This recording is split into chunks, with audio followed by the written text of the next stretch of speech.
এই ভারতের বীজ দাঁত ভেঙে দিতে হবে, ভারতীয় পণ্যকে বর্জন করতে হবে।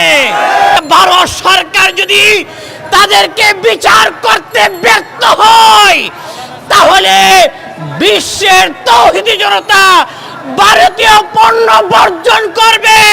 প্রয়োজনে তাদের ঈমান আকীদাকে রক্ষা করার জন্য ভারতের বিরুদ্ধে জিহাদ ঘোষণা করতে প্রস্তুত হবে।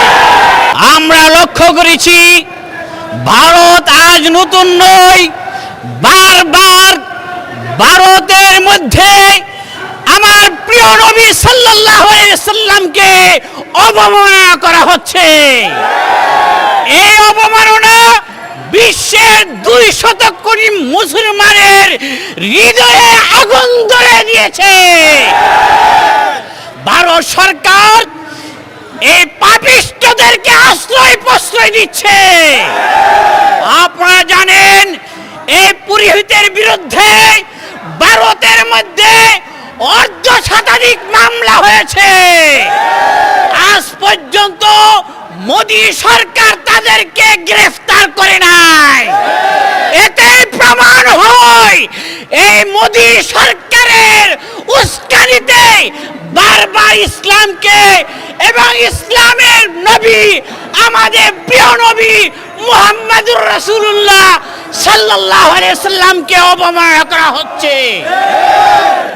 আমরা আজকের এই প্রতিবাদ সমাবেশ থেকে পরিষ্কার ভাষা বলতে চাই, অবিলম্বে এই কুলাঙ্গারকে গ্রেফতার করে দৃষ্টান্তমূলক বিচার করতে হবে। আর ভারত সরকার যদি তাদেরকে বিচার করতে ব্যর্থ হয়, তাহলে বিশ্বের তাওহীদি জনতা ভারতীয় পণ্য বর্জন করবে। প্রয়োজনে তাদের ঈমান আকীদাকে রক্ষা করার জন্য ভারতের বিরুদ্ধে জিহাদ ঘোষণা করতে প্রস্তুত হবে।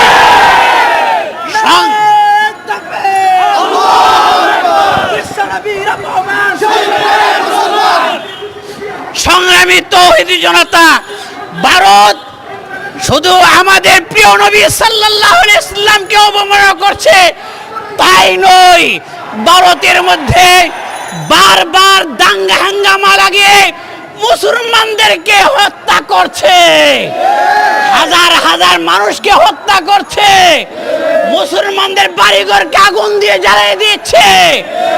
এর প্রতিবাদে আমাদেরকে সোচ্চার হতে হবে।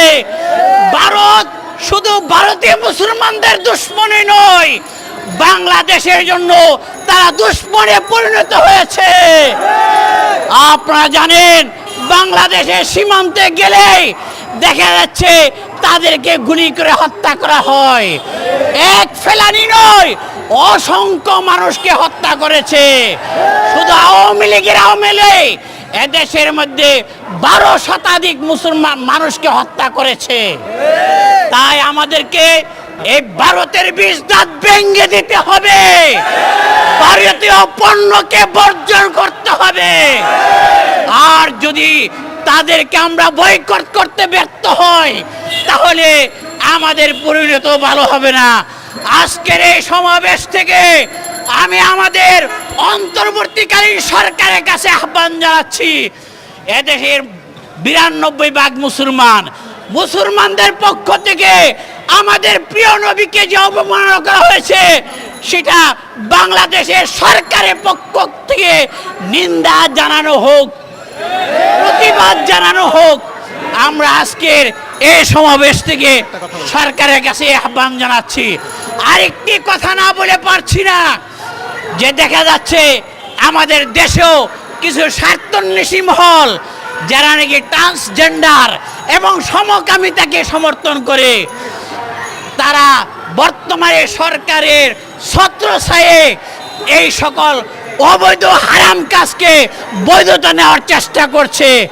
আমি আমাদের অন্তর্বর্তীকালীন সরকারের কাছে আবেদন থাকবে যে মুসলমানদের এবং কোরআন হাদিসের পরিপন্থী কোনো কিছু যেন না হয়, সেই জন্য অন্তর্বর্তীকালীন সরকারকে সতর্ক দৃষ্টি রাখার আহ্বান জানিয়ে আমার বক্তব্য শেষ করছি।